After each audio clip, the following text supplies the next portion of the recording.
Welcome to Corinne's Picks. I'm your host, Daniel Anzalata, and today I have a great guest, someone I've known for a little while, an artist.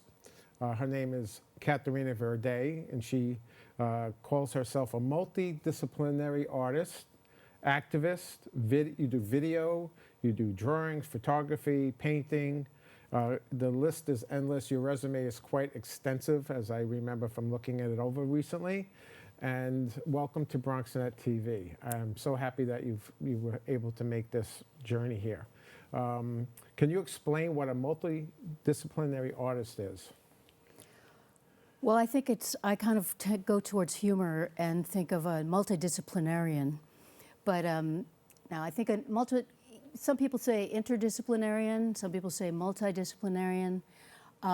It's basically somebody who works across different media and integrates things. Like I work on projects, so I might work with video and drawing and photography.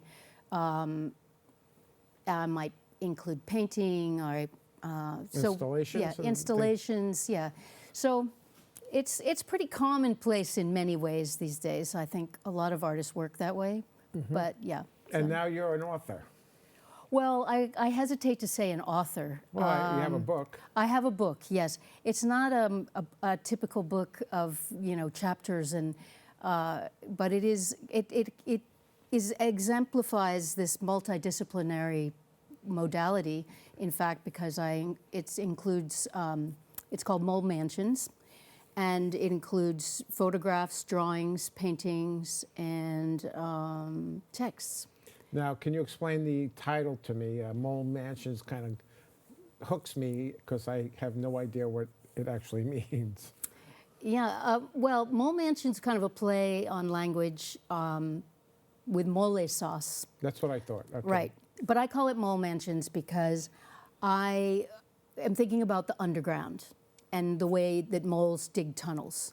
And what you find in the underground. That's where the gems are, in the underground. And when I started making that book, I was working, really wanting to explore. I had a lot of death in my family when I was growing up, and so in a very short period of time, many people that I knew died. My peers, my mother died, a lot of people died. And so I was genuinely traumatized by that. And over the years, I kept thinking, how am I going to make my peace with death? How can I work through this? Well, ultimately, it's not something you can really work through. It simply is a fact of life. But my grandparents had lived in Mexico, and I was traveling a lot by myself in Mexico. And as you know, the culture embraces the concept of death, and I thought, well, what better place?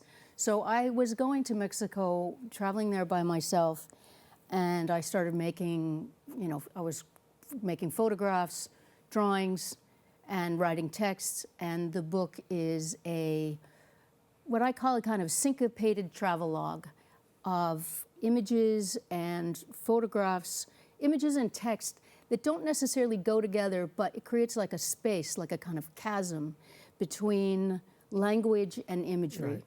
So it takes you someplace else. Right. So when I was researching you, I was trying to understand what you do, even though I've seen a lot of your work either posted by you or up in New Haven. Right. And so I was trying to figure out, how do I explain Caterina Verde? Yeah. You're not in the box, you're not outside the box, you actually created the box. And, yeah. And then you work in the box, outside the box, you've rearranged the box. And that's hard to explain to someone who's not familiar with what your process is and how you approach things. But more so, because of the nature of the show and how it's transitioning from Corinne's Picks to Artivation, Artist, Art, and Activism. My interest in you is your work in Greece with refugees. Yeah, and anyway, I was hoping to show you some photographs from that, but that's okay. But well, I did start going in 2017. I started going to Greece first with a friend, but we started working in a camp, migrant camps, one called Ritsona, which was a couple hours or about an hour north of Athens, and we're working in the camps, and a lot of people coming at that time, 2017. I mean, the big waves were 2014, 15, but in that time, it was a lot of Syrians, Iraqis, who were arriving because of all what was happening in their homeland. And then I kept going back until 2019, then the pandemic hit, and I haven't been back since. But then I went to the island of Leros, and people were arriving from Turkey on these little rafts and boats. And so there were a lot of people capsizing, the boats capsizing, and it was pretty dramatic. But what was really dramatic was, even then, was the shift of, you could really see what was happening globally, and you could see where wars were then happening, because, for example, now there were more people from Mali, and there were more people from Sudan arriving, and then there were a lot of people from Palestine and from the Gaza Strip area. And so that was, and what was really interesting about that island of Leros was, during the Second World War, the Nazis had been there, and there was we had this hub where we would pick up people, because basically when people arrived, they were put in what was like an outdoor prison. They, especially on Leros, and it was barbed wire everywhere. So we had trucks, and we would pick up people, and we would bring them to the hub, where there were activities, there were classes in English, helping people to get their CVs together, helping them to learn other languages, because eventually some of them would go to Ireland, or they would go to Sweden or Germany. So it was a way to help people find their way in Europe. How did you cope with that on a day-to-day basis, dealing with people under these horrible circumstances? Well, I have to say,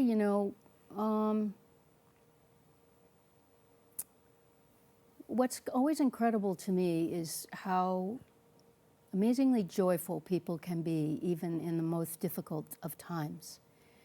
And I'm still in touch with a lot of people that I met at that time, some who went to Ireland and went to Germany. And, I am so impressed by their resilience and their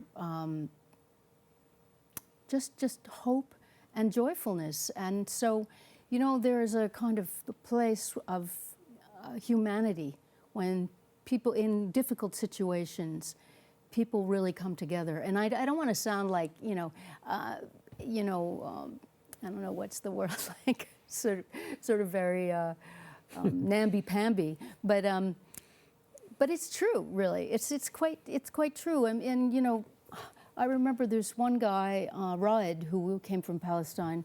His boat had capsized. The day I met him was the first day he arrived. And everybody was like trying to get in our van so they could get out of that camp, and their boat turned over and a couple people died in the night, and yet there was still this incredible the spirit of humanity, yes, yeah, the spirit and the will to live. Right. And during that time, you were giving art classes, and you were using art to engage with younger kids? I did when I went back to, I went back and I did that. I gave drawing classes in Athens. And those were not children, those were all adults. And because children, it was really these hubs and these centers, it's a really great group. It's called Echo Plus 100, is the organization that I was working with. But most of the people that I was working with were from war-torn countries, some from Mali, some from Sudan, like I said, some from Chad, and, you know, some, actually there were people from Afghanistan, people from Iran, Iraq, yeah, Syria. It Yes, was, yeah. Considering the state of affairs at the moment, those are the same countries that are issues with the government that we're under right now. In all of If you that wanna work call and it a all government. of that humanitarian work that you've done, what did you take away from it as an artist, and how does that show up in your own work? You know, I think I've always tuned into, just because of my own early sort of tragedies that I had, you know, I mean, you know, I've always tuned in, and always a lot of change in my life, sort of constant upheavals. I feel that it really does completely tune into the work that I've been doing over the years. I don't know how to say exactly, but I can say, you know, ironically, when the pandemic hit, I had this place, and I was living in a box, and suddenly we're all closed into our places. Right. So we're suddenly like, we are frozen in time in a sense. And so the work that I made came out of that also inability for me to go anywhere. Do you think that showing up is activism, or how do you define activism as an artist? And is all art activism? Yeah, I don't know if all art is activism. I think, you know, I think showing up to be a creative person in the world and dedicating yourself to that, that's activism. You know, because you, and if you are constantly in a position of having to go further, to take something further. And I think exploration is activism. Okay. So I think that's a very kind of broad term, you know. So we're going to cut away for a public service announcement. We'll pick up from what you're saying right after the public service announcement. What you're saying is incredibly important. I mean, especially since you were on the ground. Thank you.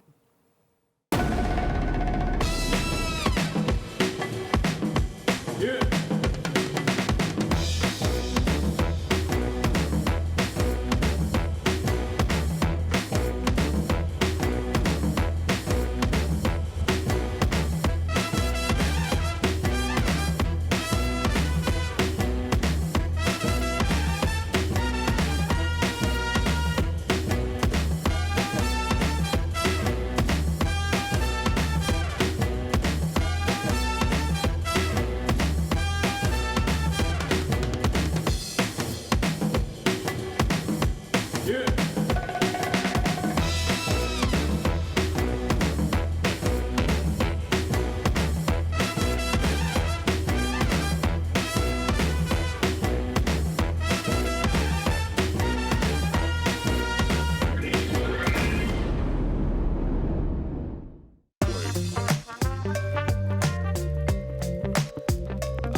Welcome back to Corinne's Picks. I'm Daniel Lanzolata, your host, and I'm here with Caterina Verde, a multidisciplinary activist artist. And we were discussing your work in Greece as an activist, welcoming refugees. Would like to see some of your artwork. We're going to put some up on the screen, and if you can explain those pieces to us. Okay, sure. What do we have here?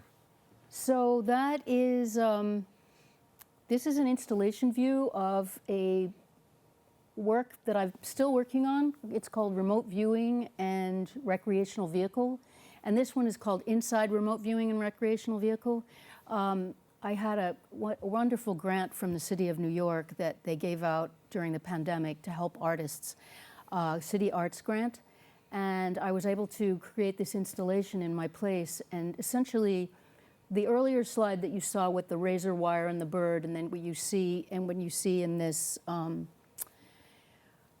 image is 3 projections. One is a kind of narrative. A small projection is a narrative the smallest image is a projection of a narrative. And the large image where you see the razor wire, that is, so these are all videos, all playing, and they kind of shift over time. But the large piece is what I saw out my window. And in fact, what I did was I covered over, for the installation, I covered over the window, everything I shot out of that window for the better part of a year. And then I edited it together. So I reprojected what I covered over the window, and basically dealing with what was outside and what was inside. And the view of the razor wire with the birds, that was all my view. That was my view during the pandemic. And there was another view upstairs that there's a little mezzanine in my place, and there was another view that very much looked like a gulag with also more razor wire. Lovely. And yeah, so I also integrated footage from Paris, and in that earlier shot of the 3 projections, you see this monkey, and these are from the zoo in Paris that was built by Napoleon and has changed very little. And it's actually hard for me even to edit that footage because I get so upset and saddened by it. And they've been living there for, decades. And the kind of horrible part of it is that they've painted the walls to look like it's got greenery, but there's no greenery there. But now the greenery's kind of faded and falling off. And these poor animals are living in this zoo with no nature. So this kind of art, this installation, this is a very strong type of activism. I mean, you're speaking to animal rights. Yeah. I would imagine. Yeah. And can we see another? This piece, for instance. So this is from the book. Here's the book here, Mole Mansions. This is called Glass Candle, which is, I have a candle, you only see part of it on top of a glass. And it very much was about, because I was also thinking about death, thinking about, the candle kind of holding the light, but you don't see the light there, but you see the light coming through the glass, which is this idea of solidity and transparency. So, I don't know, I keep that very simple. When you're showing this work has been shown, I would imagine. Actually, I've never shown the glass candle piece, I've never shown it, ever. But your work in I would say, that in particular general, one, yeah. is I try not to use this word, it's conceptual.